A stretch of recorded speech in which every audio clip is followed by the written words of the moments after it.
தினமணி இன்னைக்கு 20ஆம் தேதி பார்க்க போறோம். ஸோ இன்னைக்கு பார்க்குற நியூஸ்ல வெறும் 3 நியூஸ் தான் இருக்கு.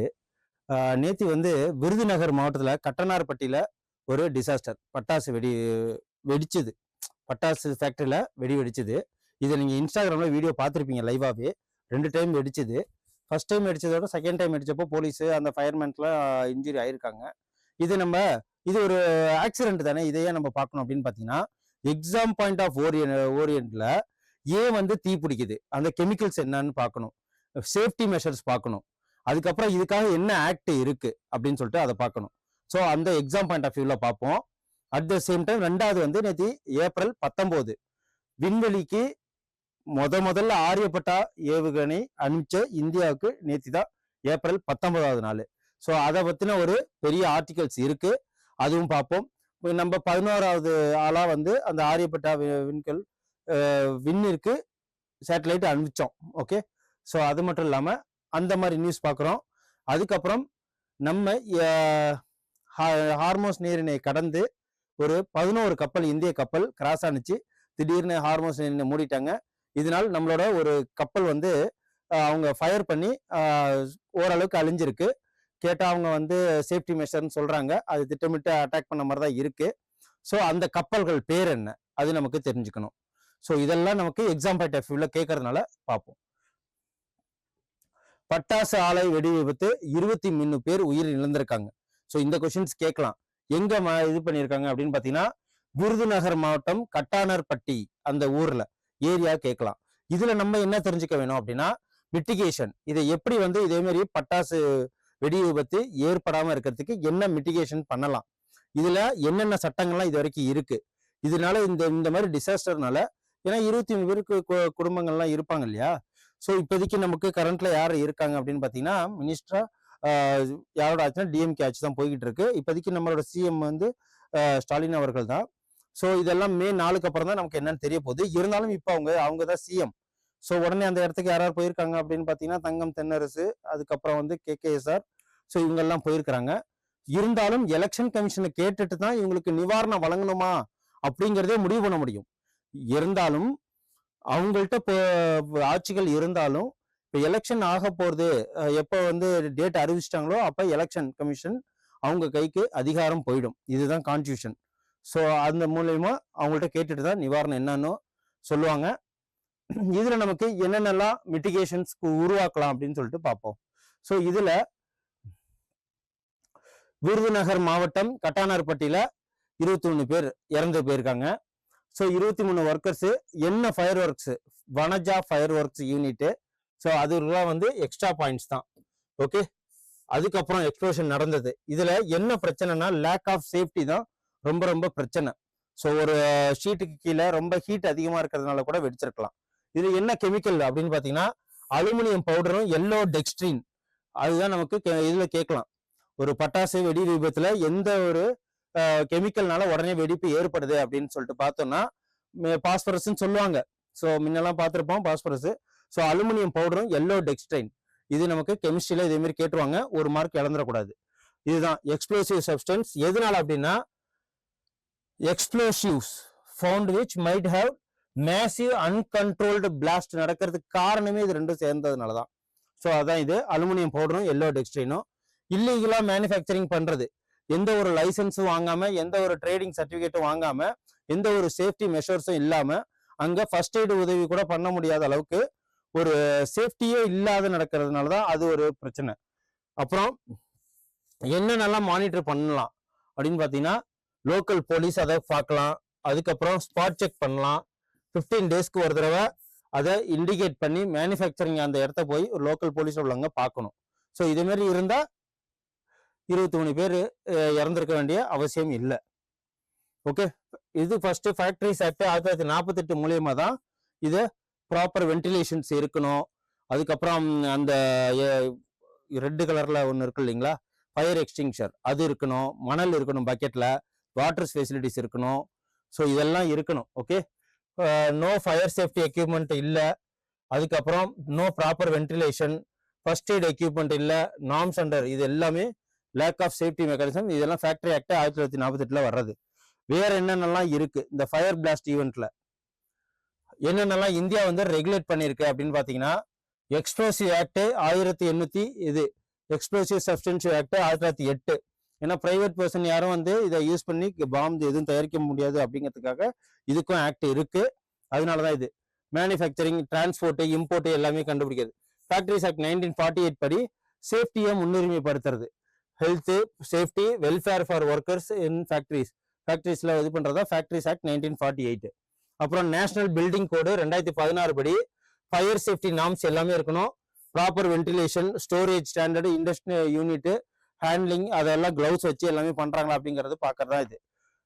அதுக்கப்புறம் நேஷனல் NDMA கைட்லைன்ஸ் மூலயமா நேஷனல் டிசாஸ்டர் மேனேஜ்மெண்ட் அத்தாரிட்டி, அதான் NDMAன்னு சொல்லுவாங்க, அவங்களோட கெமிக்கல் அண்ட் இண்டஸ்ட்ரியல் டிசாஸ்டர் 2007 அப்புறம் இதெல்லாம் வந்து நோட் பண்ணிக்கிட்டே இருக்கணும். அதுக்கப்புறம் child labour prohibition and regulation act 1986 படி யாரையும் வந்து குழந்தைகளை இதே மாதிரி ஃபயர் ஒர்க்ஸ்க்கு வைக்கக்கூடாதுங்கிறது தான் இது மெயினாக உள்ள விஷயம். ஸோ மைக்ரேன் ஒர்க்ஸ்மேன் இங்கே வேலை பார்ப்பாங்க. ஸோ அவங்களுக்காக ஒரு ஆக்ட் தான் 1979. இவ்வளோ ரெகுலேஷன்ஸ் ஆக்ட் இந்தியாவில் இருக்கு. இது எக்ஸாம் பாயிண்ட் ஆஃப் வியூவில் பார்த்துக்கணும், நமக்கு அதுதான் வேணும். ஓகே, ஸோ ஏப்ரல் 22, 23 வரைக்கும் ஹார்மோஸ் நீரிணை வந்து நாங்கள் ஓப்பன் பண்ணி வச்சிருக்கோம் அப்படின்னு சொல்லிட்டு ஈரான் சொல்லியிருந்தது. லெபனான் மூலயமா, லெபனான்ல சீஸ்ஃபயர் நடந்தது இல்லைங்களா, அவங்களுக்கு இஸ்ரேலுக்கும் லெபனானுக்கும் போர் நடந்தது. அதுல லெபனான் பயங்கர டேமேஜ் ஆயிருக்கு. ஸோ அவங்கள்ட்ட ஒரு பேச்சுவார்த்தை நடக்கிறதுக்காக நாங்கள் ஒரு 10 நாள் 15 நாள் நாங்கள் ஏப்ரல் 22 வரைக்கும் ஹார்மோஸ் நீரிணையை நாங்கள் ஃப்ரீ பண்ணி விடுறோம் அப்படின்னு சொல்லிட்டு ஈரான் சொல்லியிருந்தது. அந்த ஒரு கேப்ல எல்லாரும் போகலாம் அப்படிங்கிறப்போ ஒரு 11 கப்பல், இந்திய கப்பல் அதுல கிராஸ் பண்ண இருந்தது. ஏகப்பட்ட கப்பல் கிராஸ் ஆனிச்சு. இந்த 11 கப்பல்ல ஒரு 4 கப்பல்ல ஒரே ஒரு கப்பல் மட்டும் எதனால அப்படின்னா, ட்ரம்ப் அவர்கள் என்ன பண்ணிட்டாங்க, திருப்பி நாங்க வந்து எந்த ஒரு கப்பலையும் நாங்க ரிட்ரைவ் வாங்க மாட்டோம், ஸோ அதனால வந்து இன்னும் இது வந்து போர் முடியல அப்படின்னு சொல்லி டென்ஷன் ஆகி திருப்பி அவங்க ஹார்மோஸ் நீரிணையை மூடிட்டாங்க ஞாயிற்றுக்கிழமை அன்னைக்கு. மூணாவது மட்டும் இல்லாம அந்த டயத்துல கிராஸ் ஆன இந்திய கப்பல் ஹெரால்டுங்கிற கப்பலை அவங்க துப்பாக்கிச்சூடு பண்ணி என்ன பண்ணியிருக்கிறாங்க அப்படின்னா, அது ஒரு எல்பிஜி லிக்விஃபைடு பெட்ரோலியம் கேஸ் ஏற்றிட்டு வந்த ஒரு டேங்கர், அதை வந்து தாக்கி ஒரு பகுதி அளவு சேதப்படுத்தியிருக்கிறாங்க. இது வந்து சேஃப்டி ப்ரிகாஷனா பண்ணதுன்னு சொல்றாங்க. அது அந்த அளவுக்குலாம் நமக்கு தேவையில்லை. என்னென்ன அந்த கப்பல் அப்படின்னு பார்த்தீங்கன்னா, தேஷ் கரிமா அப்படிங்கிற ஒரு கப்பல், அதுக்கப்புறம் வந்து சாம்னார் ஹெரால்டு அப்படிங்கிற ஒரு கப்பல், அதுக்கப்புறம் ஜெக் அர்னவ் அப்படிங்கிற 3 கப்பல். இந்த 3 கப்பல்ல எதுவுமே இப்போதைக்கு வரல. ஓகே, இதெல்லாம் வந்து வரதா இருந்தது, திருப்பி அதெல்லாம் அவங்க அந்த டாக்குக்கு குவைத்துக்கே போயிடுச்சு. ஸோ அதான் இது. ஹார்மோஸ் நீரிணையை கடந்து தேஷ் கரிமா என்ற வணிக கப்பல் இந்தியா நோக்கி புறப்பட்டுச்சு. 31ஆம் தேதி இந்திய மாலுமியோட இங்க 31 இந்திய மாலுமியோட இங்க வரதா இருந்தது, அது ஆனா இல்லை. அதுக்கப்புறம் சாம்னார் ஹெரால்டு, ஜெக் அர்னவ் இந்திய கப்பல் மீது ஈரான் படைகள் துப்பாக்கிச்சூடு நடத்தியிருக்கு. இதுல ஹெரால்டுங்கிறது ரொம்ப சேதம் அடைஞ்சிருக்கு. ஸோ இது மட்டும் தெரிஞ்சுக்கங்க. ஸோ இந்த இது நமக்கு ஏன் தேவை அப்படின்னா, science and tech April 19 Aryabhata அப்படிங்கிற ஒரு சேட்டலைட்டை விண்ணுக்கு செலுத்திய நாள் தான் ஏப்ரல் 19, 1975. 11வது நாடா நம்ம விண்வெளிக்கு சேட்டலைட் அனுப்புனதுல நம்ம பேர் எடுத்திருக்கோம். ஃபர்ஸ்ட் யார் அனுப்பிச்சாங்க அப்படின்னு பாத்தீங்கன்னா, ரஷ்யா தான் அனுப்பிச்சது. ஓகே, ஃபர்ஸ்ட் ரஷ்யா தான். 1950 பூமிக்கு அப்பால் செல்லும் திறன் இருக்கு அப்படின்னு சொல்லிட்டு பார்த்ததுல ஃபர்ஸ்ட் 1957 ஸ்புட்னிக் அப்படிங்கிற ஒரு ராக்கெட் வந்து செலுத்தினாங்க. அந்த ராக்கெட் வந்து யார் செலுத்தினாங்கன்னா, ரஷ்யா. ஓகே, இது பாத்தீங்கன்னா ஃபர்ஸ்ட். நம்ம இந்தியா தான் வந்து 1975 ஏப்ரல் 19 ஆரியப்பட்டா, நம்மள்ட்ட வந்து ஹோமி பாபா, அதுக்கப்புறம் வந்து விக்ரம் சாராபாய், APJ அப்துல் கலாம், இவங்க எல்லாருமே சேர்ந்து இந்த விண்வெளி துறையை வளர்த்து எடுத்ததுல பெரும் பங்கு. ஓகே, APJ அப்துல் கலாமோட குருநாதரே யாரு அப்படின்னு பாத்தீங்கன்னா, ஹோமி பாபா அண்ட் விக்ரம் சாராபாய்ன்னு சொல்லுவாங்க.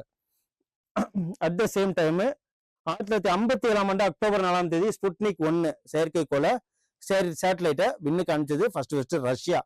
இரண்டாவது அப்படின்னு பாக்குறப்போ 1958 பிப்ரவரி 1ஆம் தேதி 1858 பிப்ரவரி 1ஆம் தேதி எக்ஸ்ப்ளோர் அப்படிங்கிற USA வந்து அனுப்பிச்சது. அதுக்கப்புறம் ஜப்பானோட ஓசுமி அப்படிங்கிற ஒரு ஒரு சேட்டலைட்டு ஓசமி அப்படிங்கிறது பிப்ரவரி 11 அவங்க அனுப்பிச்சது 1970. அதுக்கப்புறம் சைனாவும் அனுப்பிச்சாங்க. அதுக்கு பேர் என்ன அப்படின்னா டோங் ஃபாங் ஹாங் அப்படிங்கிறது.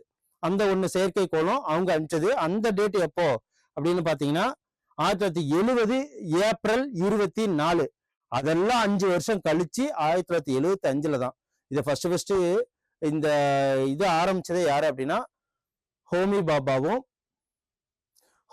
தான் ஃபர்ஸ்ட் வந்து இதை வந்து ஆரம்பிச்சாங்க. அதுக்கப்புறம் விக்ரம் சாராபாய் இவங்க எல்லாம் தான் இதை ஃபர்ஸ்ட் ஆரம்பிச்சாங்க. ஆரியப்பட்டா நம்மளோட ஃபர்ஸ்ட் விண்வெளிக்கு அந்த செயற்கைக்கோளுக்கு பெயரிட்டாங்க. இந்திரா காந்தி பீரியட்ல தான் இதை அனுப்பிச்சாங்க. அந்த நாள் தான் ஏப்ரல் 19.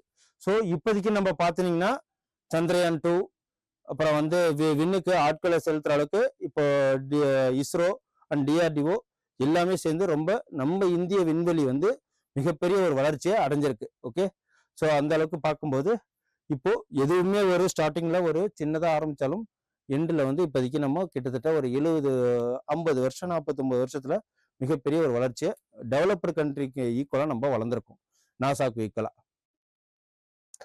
ஸோ இருந்தாலும் ஆரியப்பட்டா ஃபர்ஸ்ட் அனுப்பிச்சது ஒரு தோல்விதான். ஸோ அதுதான் இந்த ஆர்டிக்கல்ல இருக்கு. இது மட்டும் நமக்கு தெரிஞ்சுக்கிட்டா போதும்.